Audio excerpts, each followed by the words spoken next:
number, anywhere from $3 to $5 billion a day. That's not $1 million, that's $1 billion a day. Nobody can even imagine it. And that's what we were losing. And it's called the United States of America, and it's been ripped off for years and years. These people know it. We talked about it before you came in. We've been ripped off by every country in the world practically, and friend and foe.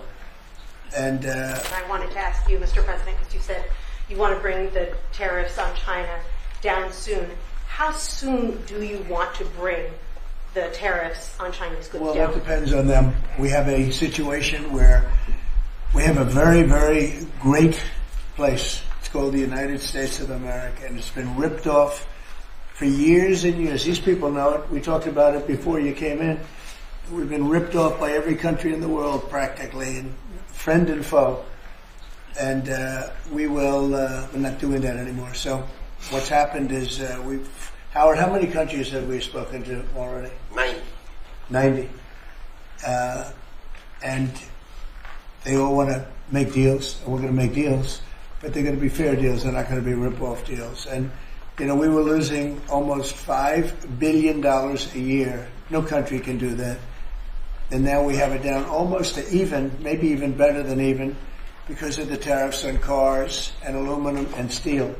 We have tariffs 25% on cars, aluminum, and steel. There's a rush to build new steel plants, a rush to build new aluminum plants, and a biggest rush I've ever seen, that we've ever seen, to build car plants. We have like 11 of them or something, big ones, where you guys maybe work. Maybe you won't want to work, you'll do something else instead of that. But if you like cars, you'd like to work at one of these plants, the biggest plants in the world. 3 of them have left Mexico before construction started, 1 of them during construction. And they're coming to this country. They're coming back. Don't forget, and we get along great with Mexico, but Mexico took 32% of our car building business. So it's amazing what's happened. Remember this number, anywhere from $3 to $5 billion a day. That's not $1 million, that's $1 billion a day. Nobody can even imagine it. And that's what we were losing. And, hence we have $36 trillion in debt and everything else. And in the end, I think what's going to happen is we're going to have great deals. And by the way, if we don't have a deal with a company or a country, we're going to set the tariff. We just set the tariff. It's something that we think that will happen, I'd say, over the next couple of weeks. What do you say? I think so. Over the next 2-3 weeks. We'll be setting the number. For and China. We're going to pick, could be for China too, could be for China. Well, we're dealing with almost all of them. Too many to fully deal with, but we're going to be fair to them. But we're dealing with a lot of countries right now, and could be with China, but maybe we'll make a special, a deal, and we'll see what it will be. Right now it's 145%. That's very high. It got there because of the fentanyl.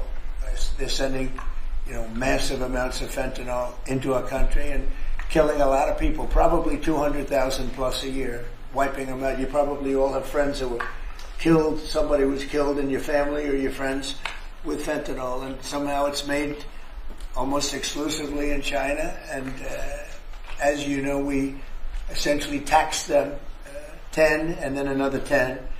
We also taxed Mexico 25, and we taxed Canada 25. And that's the kind of money that's what's pouring into our country right now. And it's gotten us down from losing $3 to $5 billion a day to actually making money, but breaking even, let's say, but we're going to make a lot of money. And that money is going to be used to reduce taxes. We're going to get big, big tax